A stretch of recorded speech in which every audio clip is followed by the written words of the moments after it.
नमस्कार विद्यार्थी मित्रांनो, मी राहुल भैसडे भूषण धूत अकॅडमीतर्फे आपलं सर्वांचे स्वागत करीत आहे। आज आपण सामान्य ज्ञान 1 मधील प्रश्न क्रमांक 16 ते 30 पर्यंतचे स्पष्टीकरण बघणार आहोत। हे सर्व प्रश्न जे आहेत ते अर्थव्यवस्थेबाबतचे होते आणि त्याबाबत आपल्याला विस्तारित स्पष्टीकरण पुढे बघायचं आहे। या घटकावरील पहिला प्रश्न म्हणजे 16 प्रश्न बघा। भारताच्या बचतीच्या स्रोतांचे त्यांच्या एकूण बचतीतील वाटा संबंधी योग्य चढता क्रम आपल्याला विचारलेला आहे। चढता म्हणजे कमी पासून जास्तीकडे। सर्वात पहिलं सार्वजनिक क्षेत्र बचत जे आहे ते 1.5%, त्यानंतर मग दुसरा क्रमांक जो लागतो चढत्या क्रमानुसार तर खाजगी कॉर्पोरेट बचत एकूण 10.4%, तर तिसरा क्रमांक म्हणजे घरगुती बचत 18.2% आणि या सर्वांना एकत्रित केलं तर 30.1% अशा प्रकारे हे येणार आहे। म्हणजे पर्याय क्रमांक काय येणार आहे? अ, क आणि ब हे योग्य उत्तर असणार आहे। प्रश्न 17 बघा, खालीलपैकी कोणता देश 2012 मध्ये जागतिक लोकसंख्येमध्ये चौथ्या क्रमांकावर होता? असा आपल्याला प्रश्न विचारलेला। सर्वांना पहिले 3 देश माहिती असतात, चीन, भारत, अमेरिका, आणि त्यानंतर चौथ्या क्रमांकाचा जो आहे तो इंडोनेशिया आहे जागतिक लोकसंख्येमध्ये, आणि 5व्या क्रमांकाचा ब्राझील आहे। या ठिकाणी आपल्याला चौथ्या क्रमांकाचा विचारला होता म्हणून पर्याय क्रमांक 3 हे योग्य असणार आहे। पुन्हा मी क्रम सांगतो, चीन जो आहे सर्वाधिक लोकसंख्या असलेला देश, त्यानंतर आपला भारत आहे, त्यानंतर मग अमेरिका आहे, त्यानंतर मग इंडोनेशिया आहे आणि मग ब्राझील आहे। अशा प्रकारे पहिले 5 देश जे आहेत एवढे जरी माहिती असले तरी सुद्धा आपल्याला या घटकावर जर प्रश्न विचारला तर 100% सोडवता येईल। पुढील 18वा प्रश्न बघा, महाराष्ट्रामध्ये उर्दू भाषा बोलणाऱ्या लोकांची संख्या टिंब क्रमांकावर आहे। मागील प्रश्नासारखाच आहे, आकडेवारीवर प्रश्न विचारलेला आहे। यामध्ये बघा महाराष्ट्रातील विविध भाषा बोलणाऱ्या लोकांचा जर क्रम आपल्याला विचारला तर सर्वाधिक बोलणारी भाषा आपल्या महाराष्ट्रामध्ये मराठी भाषा बोलली जाते, त्यानंतर हिंदी भाषा बोलली जाते, त्यानंतर उर्दू भाषा बोलली जाते आणि चौथ्या क्रमांकावर कन्नड, मग गुजरात। आपल्याला या ठिकाणी उर्दू भाषेबाबत बोललेला आहे। एकूण तिसऱ्या क्रमांकावर जी आहे ही उर्दू भाषा आहे आपल्या महाराष्ट्रात बोलली जाणारी सर्वाधिक। प्रश्न 19 बघा, खालील विधाने आपल्याला विचारात घ्यायची आहेत। अ मध्ये दिलेलं आहे, रेपो दरामुळे बाजारामध्ये असणारी अतिरिक्त तरलता कमी होते का? तर या ठिकाणी कमी न होता वाढते। तरल म्हणजे पैशात रूपांतर होण्याची क्षमता। जर आरबीआयने रेपो दर वाढवला म्हणजेच आरबीआयने व्यापारी बँकांना अल्प काळासाठी दिल्या जाणाऱ्या कर्जावरील दर वाढवला असा त्याचा अर्थ होतो। अशा परिस्थितीत व्यापारी बँकांची कर्ज देण्याची जी क्षमता आहे ती कमी होते। परिणामी बँका बाजारात कमी कर्ज पुरवठा करतील आणि बाजारात तरलता वाढेल, म्हणून अ विधान या ठिकाणी चुकीचं आहे। ब विधान बघा, रिव्हर्स रेपो दरामुळे बँकांना दैनंदिन गरजा भागवण्यासाठी अल्प कालावधीसाठी पद उपलब्ध होते का? तर या ठिकाणी ब ही विधान चुकीचं आहे। रिव्हर्स रेपो दर म्हणजे व्यापारी बँका ज्या दराने भारतीय रिझर्व्ह बँकेला अल्पावधी कर्ज देते त्या दराला रिव्हर्स रेपो दर असं म्हटलं जातं। एकूण जर बघितलं रेपो दर आणि रिव्हर्स रेपो दर यांचा कालावधी 1 ते 56 दिवसांचा असतो। रिव्हर्स रेपो दरामुळे बाजारामध्ये असणारी अतिरिक्त तरलता कमी होते, तर रेपो दरामुळे व्यापारी बँकांना दैनंदिन गरजा भागवण्यासाठी अल्प कालावधीसाठी पत उपलब्ध होते। या ठिकाणी पर्याय क्रमांक 4 हे या प्रश्नाचं उत्तर आहे, कारण अ ही विधान अयोग्य आहे आणि ब ही विधान अयोग्य आहे। प्रश्न 20 बघा, चालू खात्यामध्ये बचत खात्याच्या तुलनेत किमान शिल्लक टिंब असते, कमी असते की जास्त असते? तर या ठिकाणी जास्त असते। त्याचं कारण असं की चालू खाते व्यावसायिकांच्या दृष्टिकोनातून सुलभ असतात, कारण त्यांना दैनंदिन गरजा भागवण्यासाठी त्यामध्ये मोठ्या प्रमाणात ते रोजची आवक जावक जी आहे ती चालू खात्याद्वारे ती पूर्ण केली जाते। म्हणून चालू खात्यामध्ये मोठ्या प्रमाणात बचत खात्यापेक्षा म्हणजे बचत खात्याच्या तुलनेत किमान शिल्लक जी आहे ती चालू खात्यामध्ये जास्त असते। म्हणून या प्रश्नाचं उत्तर पर्याय क्रमांक 1 असणार आहे। या चालू खात्याची वैशिष्ट्ये जर आपण बघितली तर व्यवहार संख्येवर काही बंधने असतात, हा एक महत्त्वाचं या चालू खात्याचं वैशिष्ट्य आपल्याला सांगता येईल। 20व्या प्रश्नाचं उत्तर पर्याय क्रमांक 1 आहे। चालू खात्यामध्ये बचत खात्याच्या तुलनेत किमान शिल्लक जास्त असते। प्रश्न 21 बघा, गोरखपूर उत्तर प्रदेश येथे स्थापन करण्यात आलेल्या प्रादेशिक ग्रामीण बँकेची पुरस्कृती बँक कोणती असा आपल्याला प्रश्न विचारलेला आहे। प्रादेशिक ग्रामीण बँक म्हणजेच RRBs, regional rural bank 2 October 1975ला 5 प्रादेशिक ग्रामीण बँकांची स्थापना नरसिंह समितीच्या शिफारशीवरून केली होती।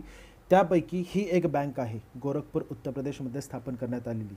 प्रथम बँक जी होती ती मुरादाबाद उत्तर प्रदेश या ठिकाणी सिंडिकेट बँकाद्वारे पुरस्कृत करण्यात आली होती। दुसरी गैर ग्रामीण बँक जी आहे मालडा पश्चिम बंगाल या ठिकाणी युनायटेड बँकद्वारे पुरस्कृत करण्यात आली होती। त्यानंतर गोरखपूर क्षेत्रीय ग्रामीण बँक जी गोरखपूरमध्ये स्थापन करण्यात आलेली RRB आहे ती उत्तर प्रदेश या ठिकाणी स्टेट बँकद्वारा पुरस्कृत करण्यात आली होती। हरियाणा क्षेत्रीय ग्रामीण बँक जी आहे भिवानी या ठिकाणी RRB स्थापन करण्यात आलेली होती हरियाणा यामध्ये.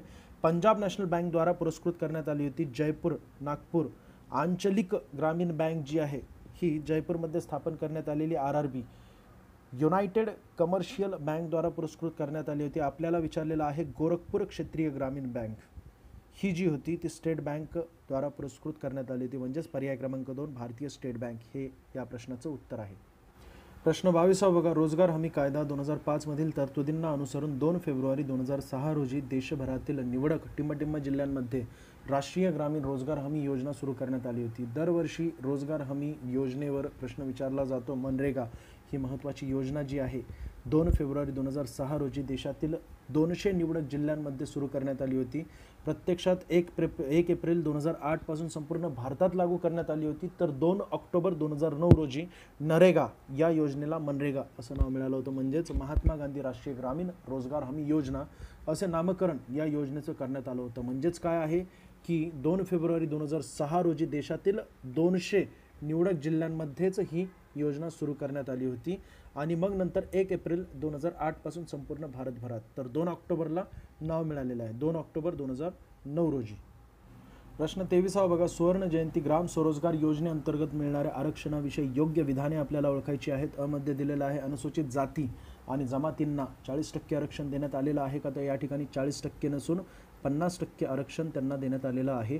त्यामुळे अविधान चुकीचं आहे. विधान बघा. स्त्रियांसाठी 50% आरक्षण देण्यात आलेलं आहे का, तर 50% नसून एकूण 40% त्यांना आरक्षण देण्यात आलेलं आहे या योजनेअंतर्गत. तर अपंगांसाठी 5% नसून एकूण 3% आरक्षण त्यांना देण्यात आलेलं आहे. म्हणून काही विधान या ठिकाणी चुकीचं आहे. पर्याय क्रमांक 4 हे या प्रश्नाचं उत्तर आहे. एकही विधान या ठिकाणी बरोबर नाही. सुवर्ण जयंती ग्राम स्वरोजगार योजना जी आहे ती 1 एप्रिल 1999 मध्ये एकूण 6 योजनांचं एकत्रीकरण करून बनवण्यात आलं होतं आणि मूळ उद्देश जर आपल्याला विचारला तर ग्रामीण कुटुंबांना बँक पतपुरवठा आणि सरकारी अनुदाने यांच्या सहाय्याने काही उत्पन्न मिळवून देणारी मालमत्ता देऊन 3 वर्षांच्या कालावधीत दारिद्र्य रेषेच्या वर आणणे हे या योजनेचं प्रमुख उद्दिष्ट होतं.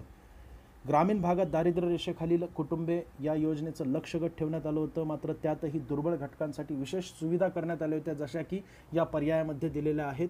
अनुसूचित जाती जमातीच्या जे बांधव आहेत त्यांच्यासाठी एकूण 50% आरक्षण देण्यात आलं होतं. तर स्त्रियांसाठी एकूण 50% नसून 40% आरक्षण देण्यात आलं होतं. तर अपंगांसाठी एकूण 3% आरक्षण देण्यात आलं होतं. म्हणून पर्याय क्रमांक 4 हे या प्रश्नाचं योग्य उत्तर आहे. प्रश्न 24 बघा. भारतीय लोकसंख्या लाभांशासंबंधी म्हणजेच डेमोग्राफिक डिव्हिडंड संबंधी कोणती वैशिष्ट्ये योग्य आहेत असा आपल्याला प्रश्न विचारलेला आहे. लोकसंख्या लाभांश म्हणजे एखाद्या देशाच्या वयोरचनेत होणाऱ्या बदलामुळे त्या देशाच्या अर्थव्यवस्थेत झालेली जी वाढ असते तिलाच लोकसंख्या लाभांश म्हणतात.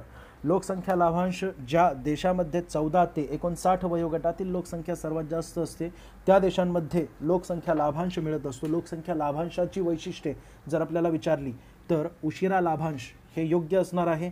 त्यानंतर लाभांश कालखंड मोठा असतो का, तर अगदी बरोबर आहे. ही या ठिकाणी क मध्ये बघा जलद कळस असतो का, तर चुकीचा आहे. उशिरा कळस असतो त्यामुळे क चुकीचा आहे. आणि ड मध्ये बघा जे आहे उच्च कळस्तर असतो का, तर चुकीचा आहे. निम्न कळस्तर असतो त्यामुळे या ठिकाणी ड ही चुकीचा आहे. पर्याय क्रमांक 1 हे या प्रश्नाचं उत्तर आहे. प्रश्न 25 बघा. तेंडुलकर समितीच्या मते 2004-5 मध्ये भारतात दारिद्र्य रेषेखालील लोकसंख्येचे प्रमाण किती टक्के होते असा आपल्याला प्रश्न विचारलेला. तर याचं योग्य उत्तर आहे पर्याय क्रमांक 3. एकूण 37% दारिद्र्य तेंडुलकर समितीला आढळलं होतं 2004-5 मध्ये. आणि याच कालावधीमध्ये ग्रामीण व शहरी भागामध्ये अनुक्रमे 41.8 तर शहरी भागामध्ये 25.7% दारिद्र्य यांना आढळलं होतं. त्याचसोबत त्यांनी 2011-12ची ही आकडेवारी मोजली होती. 21.9% 2011-12 मध्ये तेंडुलकर समितीला एकूण भारतामध्ये दारिद्र्य आढळलं होतं. ग्रामीण भागामध्ये त्याच कालावधीमध्ये म्हणजेच 2011-12 मध्ये 25.7% तर शहरी भागामध्ये 13.7% आढळलं होतं. शहरी भाग किंवा ग्रामीण भाग या ठिकाणी लक्ष न देता डायरेक्टली आपण जर एकूण दारिद्र्य किती आढळलेलं आहे या ठिकाणी फोकस केलं तर त्यावरच जास्तीत जास्त प्रश्न विचारले जातात. एकूण 2 वर्ष महत्त्वाचे आहेत तेंडुलकर समितीचे, ते म्हणजे 2004-5 आणि 2011-12. अनुक्रमे 37.2% आणि 21.9% दारिद्र्य त्यांना आढळलं होतं. 2009 मध्ये तेंडुलकर समिती स्थापन करण्यात आली होती नियोजन आयोगाद्वारे. कशासाठी, तर दारिद्र्य मोजणीची आखणी नवीन पद्धती शोधण्यासाठी. आणि त्यांनी एकूण 3 त्रुटी दाखवल्या होत्या.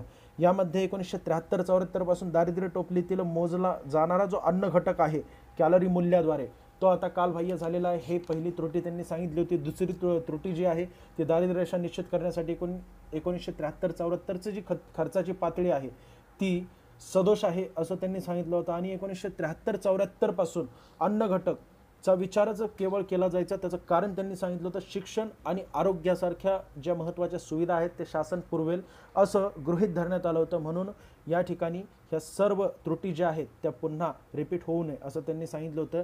प्रश्न 26 बघा, बहुआयामी दारिद्र्य निर्देशांक मोजताना टिंबटिंब परिमाण आणि टिंबटिंब निर्देशक वापरले जातात.